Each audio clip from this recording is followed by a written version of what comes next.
Hello and welcome to BYJU'S IAS. In the another episode of Explained series, today we are going to talk about the Indo-Pak ceasefire. Now when we talk about these two countries, both these countries got their independence at the same time. 1947, 15th August was the Independence Day for us, and for Pakistan it was 14th of August, but it was both timing, it was same. But after that, if you look at the next 73 years, 73 and a half years that we look at the shared history of theirs, what we find is that there has been a dichotomy as far as the path that both these countries have traveled. On one hand, India had a well-defined democratic institutions which worked perfectly in sync, and we have been attaining milestones all throughout. On the other hand, we see Pakistan, which kept on suffering from many ills, one of them being the military dictators who kept on ruling them. As you all know, Ayub Khan, Yahya Khan, Zia-ul Haq, Parvez Musharraf, all these ruled the country for some periods, different time periods. But even when the military dictators have not been in power, then also they have shown a lot of power, that is, they have been the de facto rulers behind the scene. Both the countries, throughout this 73 years, they have seen a lots of ups and downs as far as their common shared history is concerned, and I would say more downs as far as the relations are concerned, because you can see we fought 4 wars. The 1948 war, then we fought the war in 1965, then the third war was fought in 1971, and finally the 1999 war, that was the Kargil war. At different points of time, these 4 wars I have shown you, we have fought with Pakistan. But then also, even after having fought these wars, and in spite of the fact that Pakistan has kept on promoting terrorism in our country, one of the things that we have always tried to achieve as far as our relations is concerned is that somehow peace should come in our relation.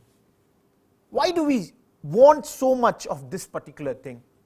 Because you have to understand that the centrality of the relations as far as our neighborhood is concerned, as far as our foreign policy is concerned, it comes from the clear understanding that if we have a peaceful periphery, if we have a stable and prosperous South Asia, then only India will be able to achieve its development goals.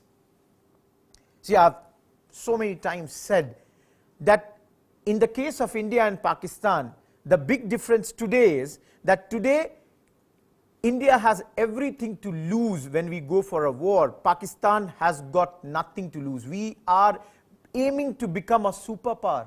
We are trying to become as advanced as possible in every different spheres. The same cannot be said about Pakistan. So February 25th this year, that is February 25th, 2021, the senior officials, that is senior military officials of both India and Pakistan, they simultaneously, they came up together and they issued a statement. A simultaneous statement was issued after the scheduled weekly telephone call that happens between both these countries and their military officials.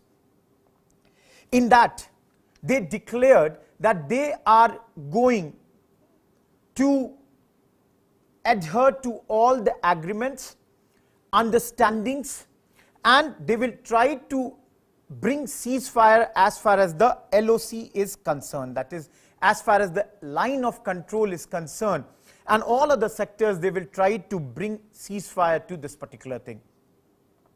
Now, this is very significant statement as far as the two countries are concerned, because In this particular statement, both the countries and the DGMOs who issued it, they mentioned that they have agreed to address each other's, that is both India as well as Pakistan's core issues will be addressed, their concerns will be addressed, and this will most probably ultimately lead to less of a violence as well as peace will be established here.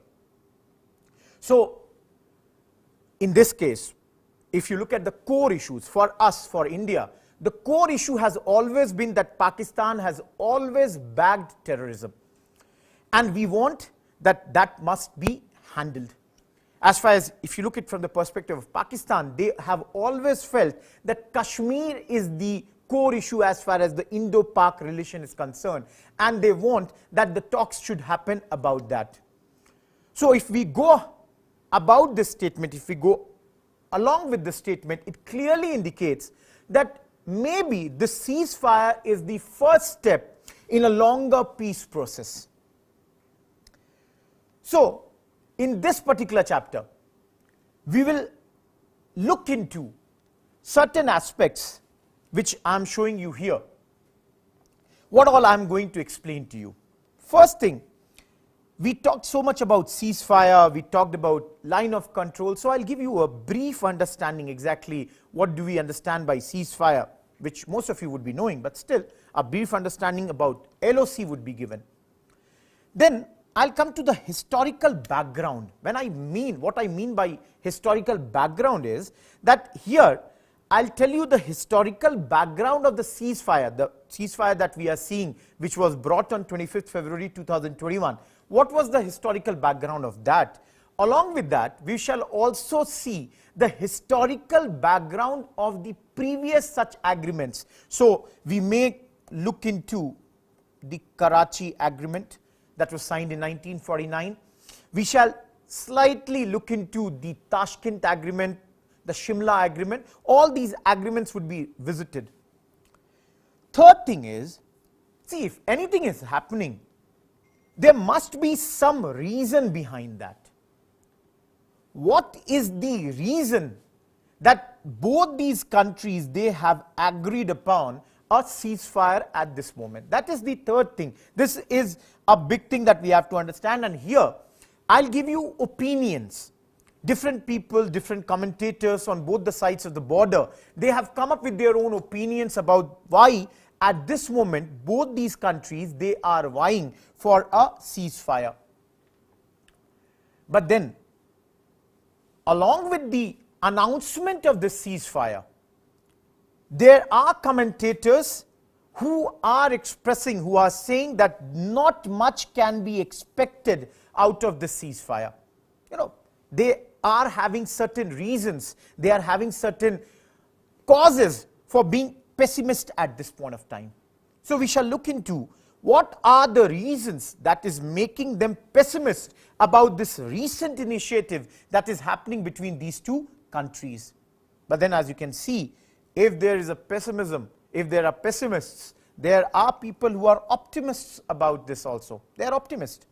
They think, no, this time maybe we can achieve, you know.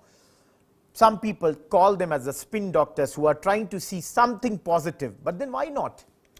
Every dark cloud has a silver lining.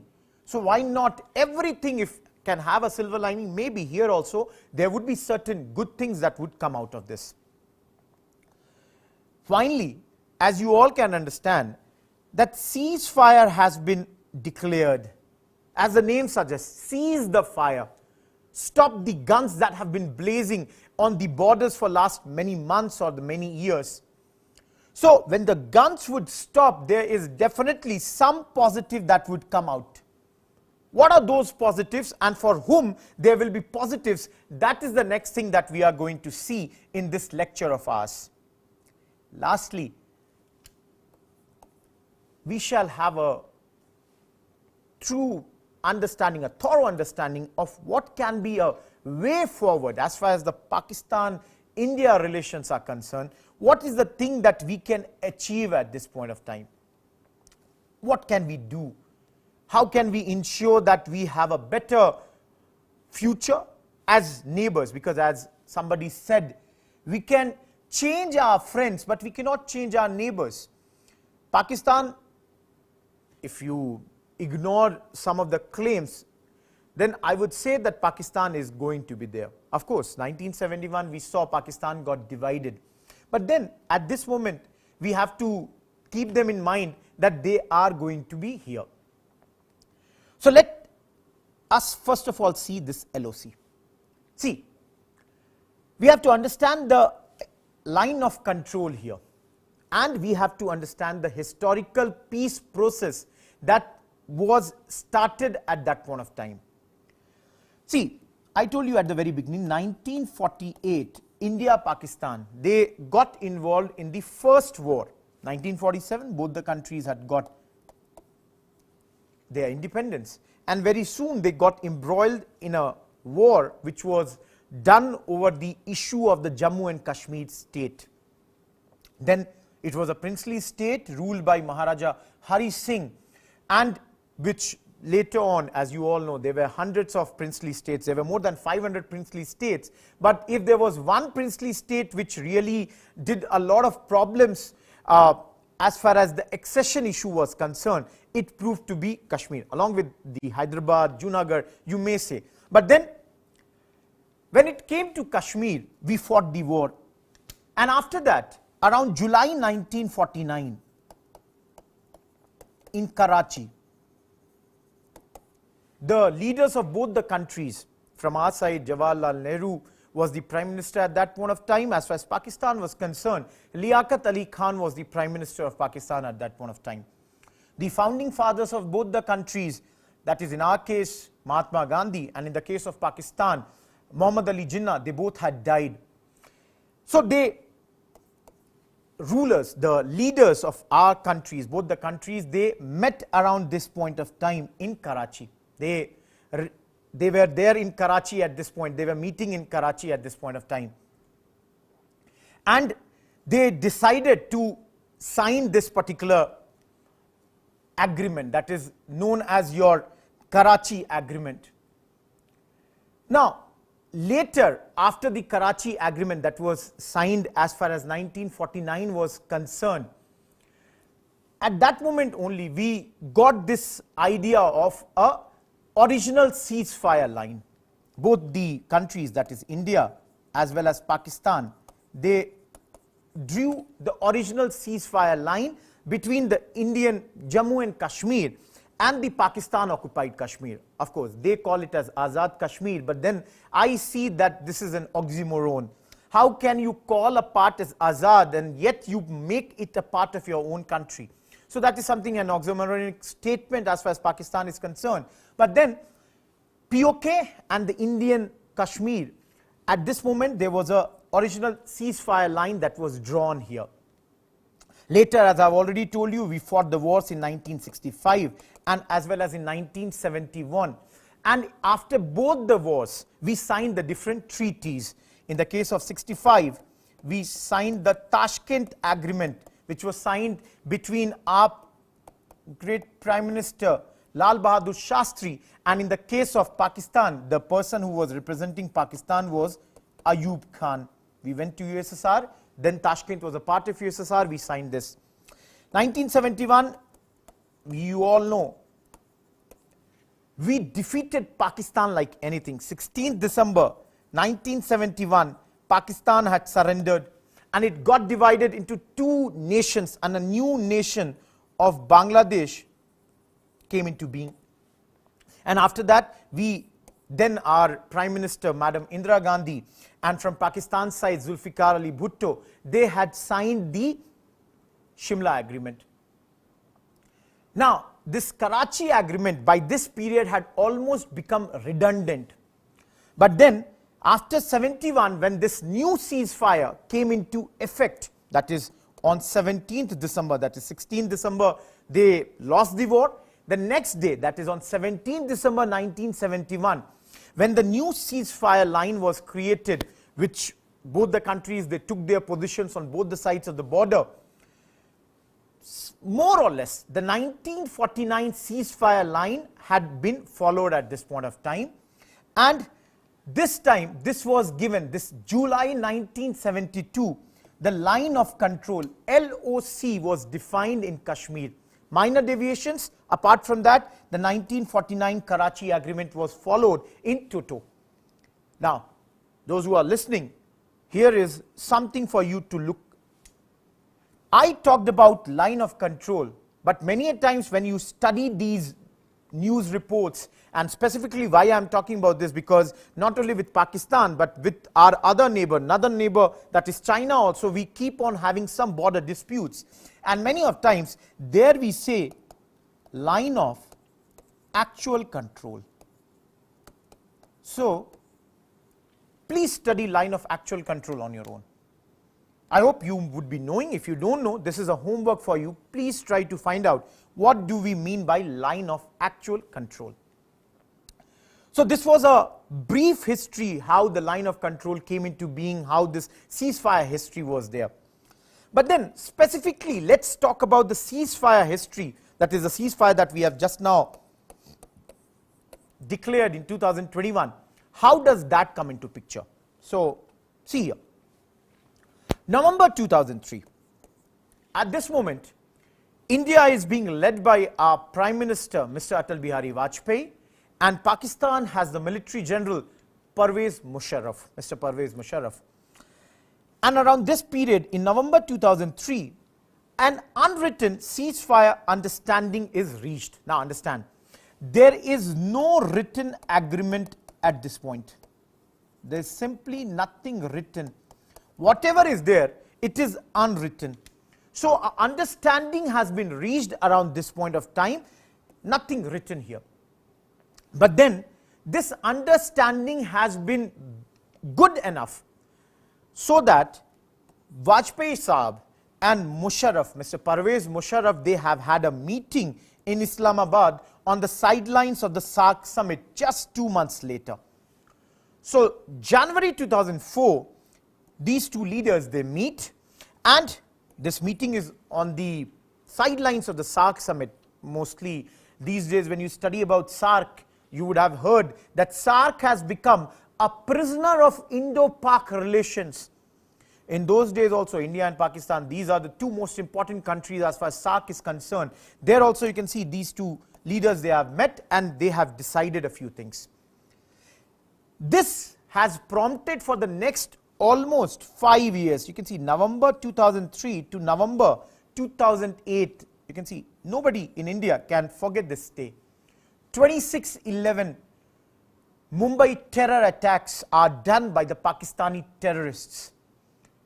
For 5 years, the ceasefire, which was unwritten, no written agreement, which was working so nicely, suddenly has collapsed because the whole, much talked about peace process that was being talked about at this point of time. There were prime ministers like from our side, we had Manmohan Singh, Mr. Manmohan Singh was the Prime Minister, Yusuf Raza Gilani and all were the Prime Ministers on the side of Pakistan later. Then earlier also there were other Prime Ministers. All these talks that were going on between them, all this got blown apart. This ceasefire that was so successful for the 5 years has been blown apart. So you can see here, this 5 years, ceasefire has been observed diligently. But once this 2008 ghastly terror attacks have been done by Pakistan, there was no way that this ceasefire could continue. And from here onwards, the ceasefire violations have started to originate, have started to happen. Now, as you can see, 2008, the violations have started to happen. And we are today in 2021. So almost 12.25 of years have passed. And as you can see in the next, this timeline, it's not that we didn't make attempts. We did make attempts. If you see January 2013, the Director General of Military Operation, DGMOs of both the countries, they agreed to de-escalate the tensions. Similarly, if you see December 2013, again the two DGMOs, they met and another agreement was reached to maintain the sanctity and ceasefire on the line of control. Similarly, if you see May 2018, another agreement was reached between the two DGMOs to fully implement the ceasefire understanding of 2003 in the letter and spirit forthwith. So now, if you can see that throughout this period, we have been making efforts. The DGMOs, they have been trying to implement the 2003 ceasefire, as you can see in the letter and spirit. But then, ceasefire kept on being violated by both the sides. It didn't survive here also. Even after May 2018, within a couple of months, this ceasefire got violated. And after that, almost every year, there have been thousands of such violations that have been spotted, that have been reported. One of the things that you have to understand, that almost from 2014 onwards, there have been a spurt of such violations. And as you can remember, some of the incidents, like incidents in Uri, Pulwama, all these incidents have all the time, not helped the relations between these two countries. And these ceasefire violations have kept on happening. So the question or the thing that comes to my mind right now is, why did I talk about this? The reason I've talked about this is that what I am trying to show you is that the people who are pessimists, or the people who are not having a lot of hopes about this recently agreed ceasefire, they are of the opinion that, see, we have done so many times in the past also, we have attempted such ceasefires, but nothing has come out of that. So they are of the opinion that, what is the guarantee that this time there would be something, big, something concrete? You cannot say anything like that. So there are pessimists. But before I get into them, or what are their reasons for pessimism, let me ask this question, not only to you but to me also. Why is this ceasefire now? Why is the big question is why now? Because I'll show you. You can see here. I'm going to specify 3 reasons here for why the ceasefire is being signed right now. And the first reason, as you can see, is the disengagement with China. Now understand here.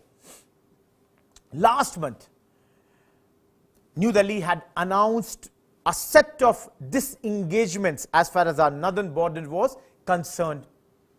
We all know for the last 9 months, as far as India and China are concerned, they were embroiled in a very tense military standoff.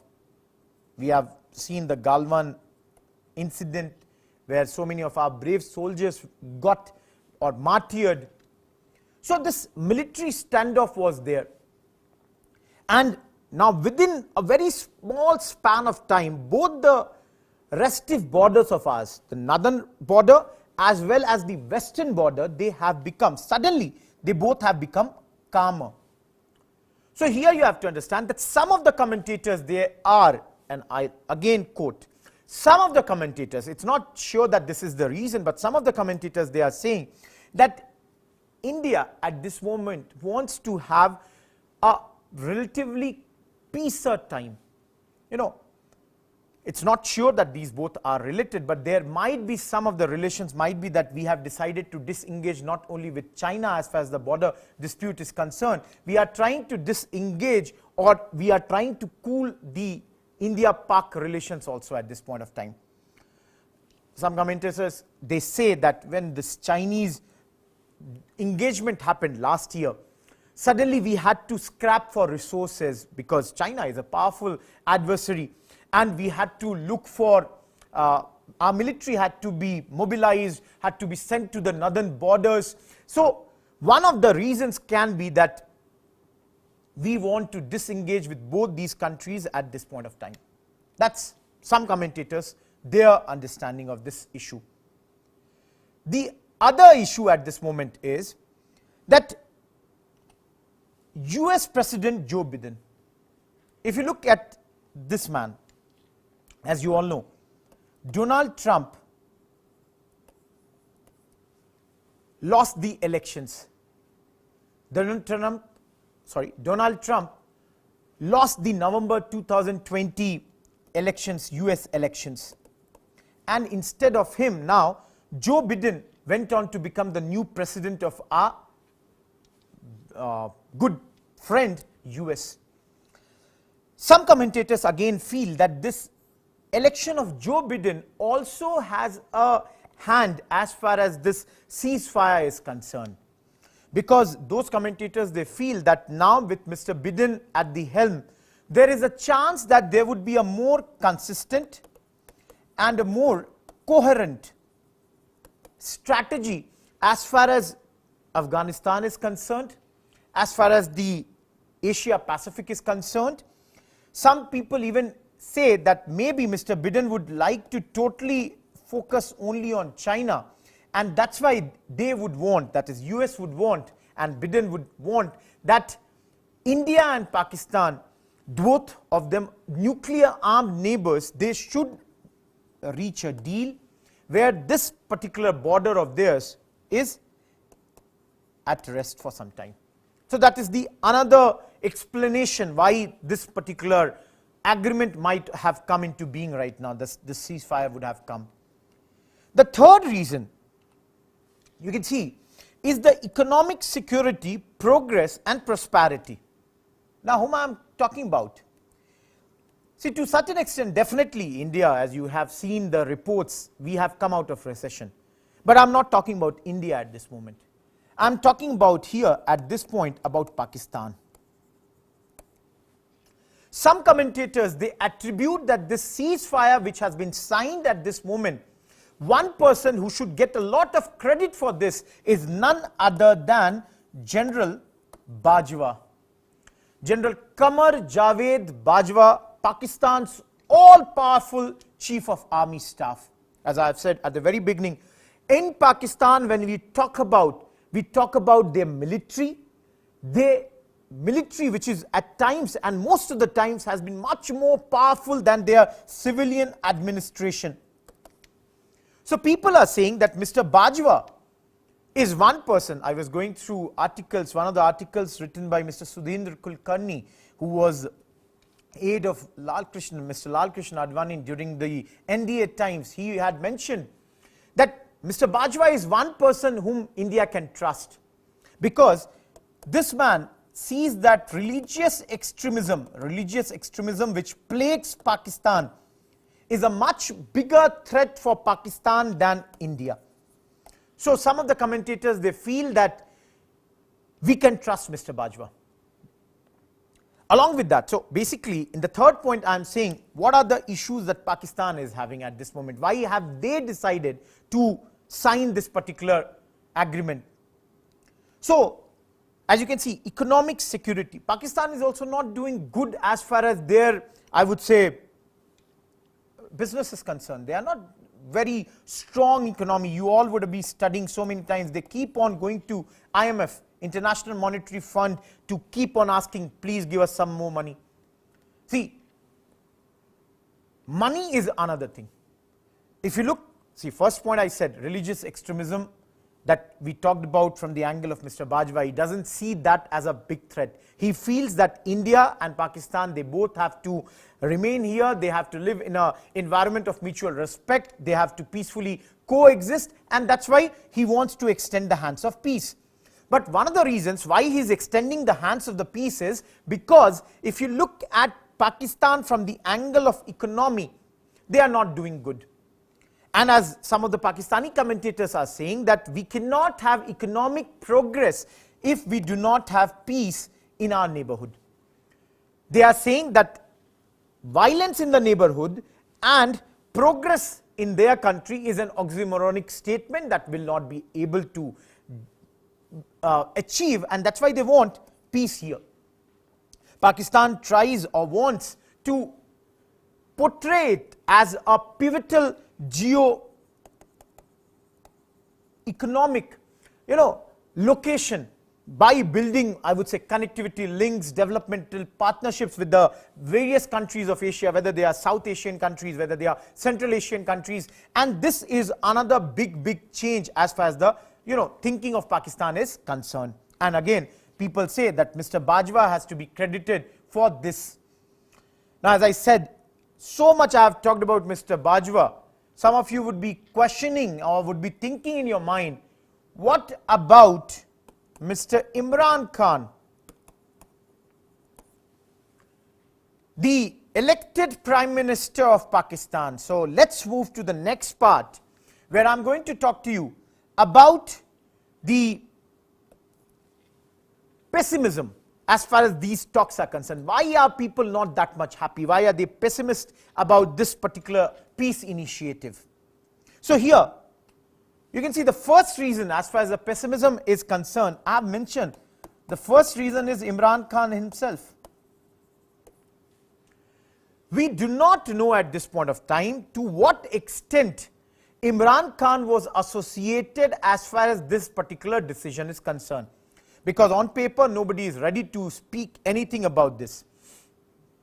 Now, you have to understand that Imran Khan, his position as far as Pakistan is concerned, though he would claim to be an elected prime minister, most of the people know he is rather a selected prime minister. How the previous elections got conducted in Pakistan is a thing everybody knows. How Nawaz Sharif's and even the Bhutto families, how their parties were treated and how the party of Pakistan's Imran Khan, that is PTI, was treated was totally different. So, there is one sense that Imran Khan, who was initially selected by the military to become the prime minister to head the government in Pakistan, how much they are on the same page, nobody has any idea. Is there a dichotomy as far as the military and the civil administration of Pakistan is concerned, or are they on the same page? That's one thing. Why I am saying this? Because, see, whenever you, let's say, if I and you, we want to have friendship, we would like to have a more civilized sort of talks. Our things that we will speak will be very moderate, will be very good. But here in case of Imran Khan and in the case of Pakistan, you see the sort of language that they have used for our Prime Minister, Mr. Modi, for our or his government, his party, and even to our country. Not only by Mr. Imran Khan, but by the other members of his cabinet, some of the members, it clearly shows that they at times do not seem to be very serious about diplomatic nicety or the propriety. So that's one of the things that comes to my mind. So the first reason of pessimism is we are not sure about how involved this man is as far as the peace process is concerned. The second reason, you can see continuously Pakistan has been trying or has been interfering in the India's domestic issues. See, forget the bilateral issues. They are openly interfering in our domestic issues. They are trying to meddle. We have earlier talked about the farmer protests. Many reports have come where they are trying to create anarchy in the farmers through the farmers' protest.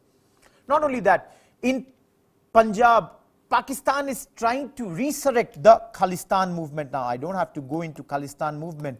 Many of you would have studied it in your GS paper 3 internal security. How in the 80s, early 80s, late 80s and early 90s, how this issue had tormented Punjab for a very long period of time. Peaceful state to almost a decade had lost all its peace. And they are trying to bring back Punjab to that particular thing. So that's the second thing. Third thing is, if you look at the security front, in Jammu and Kashmir, of late what we have seen is, what our military has seen is that new terror groups have emerged. See, when we talk about these new terror groups, one of the things that is very true is that these are usually the proxies of the old terror groups. Whether you talk about Jaish-e-Mohammed, Lashkar-e-Toiba, these are the proxies of the same old terror groups, but then they have been given, I would say, slightly more fancy names. Like I'll give you one name, resistance groups. Now, I'll tell you, what they have done is that they have been making a conscious effort to create those online proxies for all these terror groups like LET, JEM and all, as I said, whether that is the resistance groups or the People's Anti-Fascist Front, all these. The logic behind is that because Pakistan is in the grey list of Financial Action Task Force, and they want to show that every terror attempt that is being done in J&K is somewhere linked to indigenous terror. And for that, they have tried to bring all these new terror groups. Lastly, another reason for pessimism at this point of time is that we have seen, again, military has seen that the newer techniques, newer tactics which the Pakistan-based terrorist groups have learned from different places, they have adopted it, they have adapted it, and they are trying to use it, or they are using it in India. So you can talk about the drones.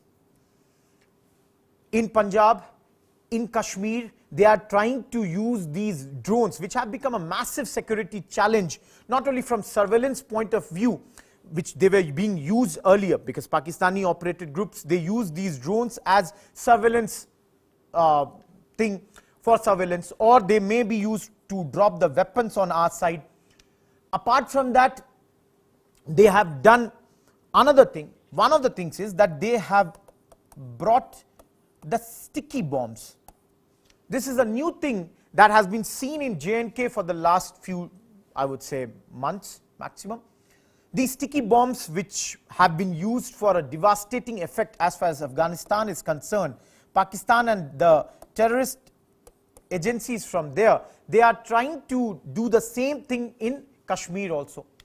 So clearly, this shows that the terror factory that is existing in Pakistan is back in business. And this clearly shows or clearly proves that nothing would be conducive to have talks between these two nations or to take both of them forward, because Pakistan is doing all this. And I don't have to say the older techniques like the narco-terror link that is there, that for cash they would use the drugs, the money laundering, all those is going on. But beyond that, these are the new techniques which they are adapting at different places. So these are certain reasons that have led that some of the commentators, they are not very happy, they are not very optimistic about these efforts being made out at this point of time. But then there are some who are optimists also. They are of the opinion that no, there is some good things that have happened. Who are those? See, these people, they are of the view that neighbors should live in peace, not in permanent conflict. Now, at the very beginning I had said that you can choose your friends, you cannot choose your neighbors. We have also felt that, and these are those people who feel that India has been committed to work in letter and in spirit, and they expect that the same should happen from Pakistan also, that Pakistan also should try to do the same thing.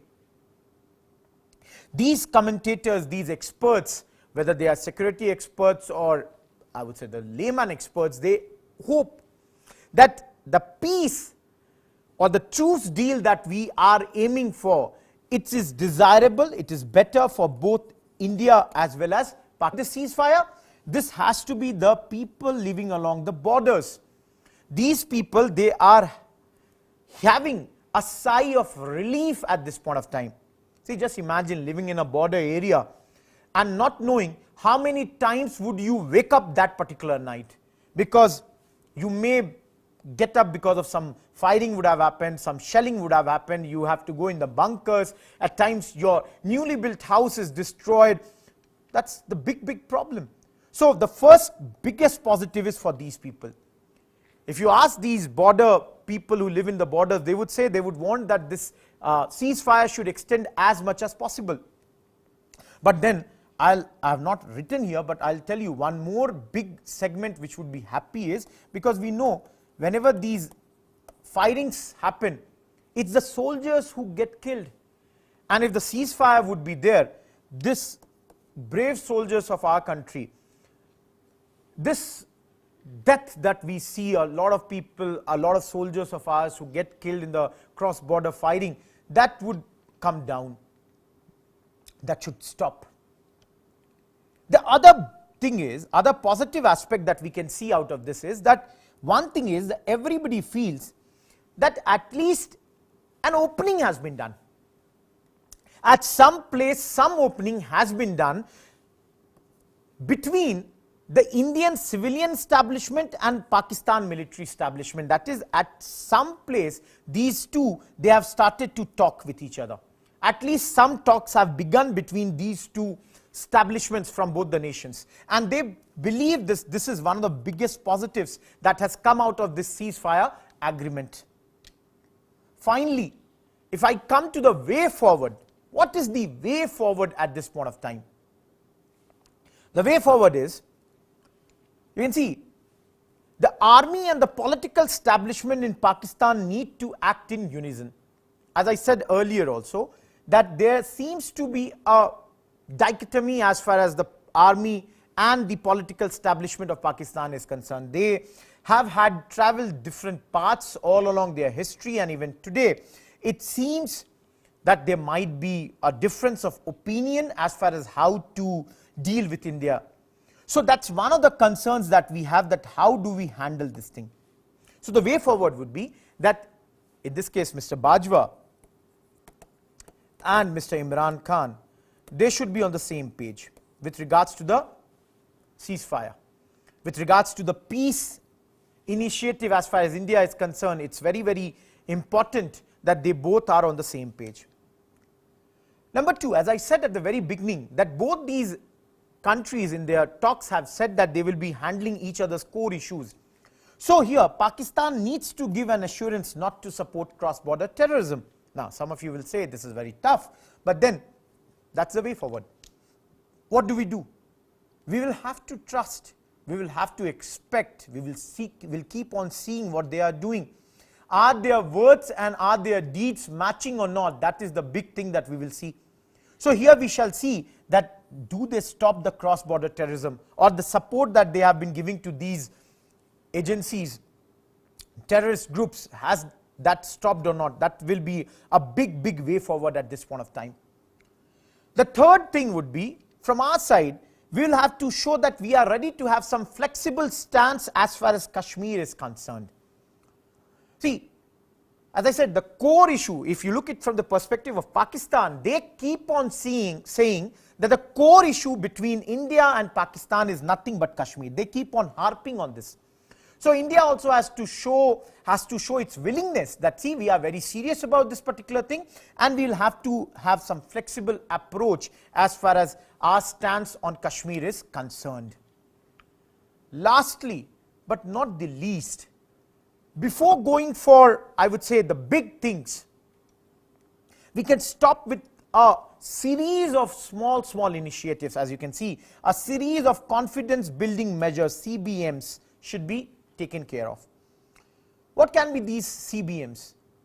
Let us attempt, or let us try to target some low hanging fruits. India and Pakistan, they can do a lot of trade. There is a potential of lot of trade.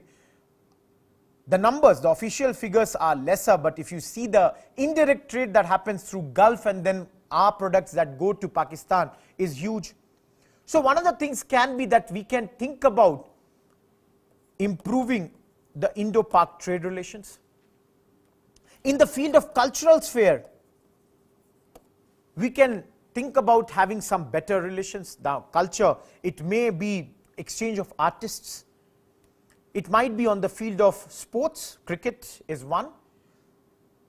Asia Cup, organize it here, bring their players. Of course, the T20 World Cup will happen. Give the visas, otherwise we know that it might be moved out of India. And try to build those measures, that both the sides have confidence in each other. See here, I'll tell you one thing. At the last, we have talked about this, and I'll talk about the founding fathers of both the countries. I'll speak about Mahatma Gandhi, and I'll speak about Mr. Jinnah. They both came from Kathiawar, and yet they were both so different. I'll speak to statements given by both of them.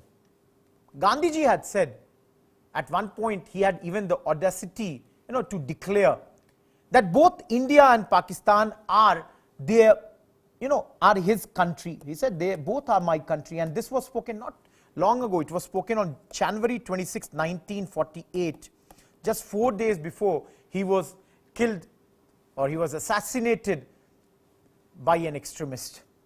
He had said that geographically and politically India is divided into two, but at heart we could be friends and the brothers, helping, respecting one another, and we could be one for the outside world.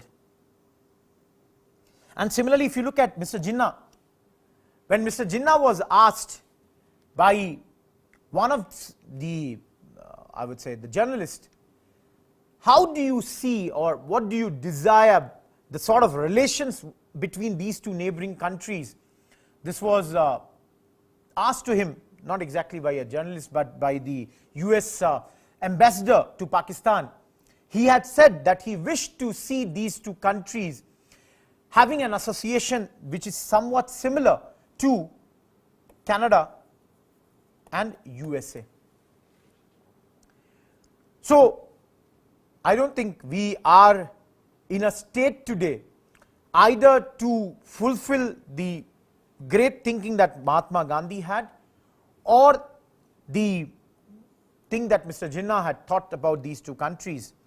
But at least in an ideal world, or even in not so ideal world, we may expect or we may try to be civilized neighbors, having or following all those things that a good civilization would follow, not trying to kill the ordinary citizens, which is a very, very important thing. Terrorism is something which has to be a strict no. All the outstanding issues between the two countries should be resolved by the talks, by the bilateral talks, and if this ceasefire is given another opportunity, who knows, it may open another door as far as the history of India-Pakistan is created. That's all from this episode of the Explained. I hope you like this lecture, and I hope you would comment, you would subscribe, you would like this, and till the next week, goodbye, thank you.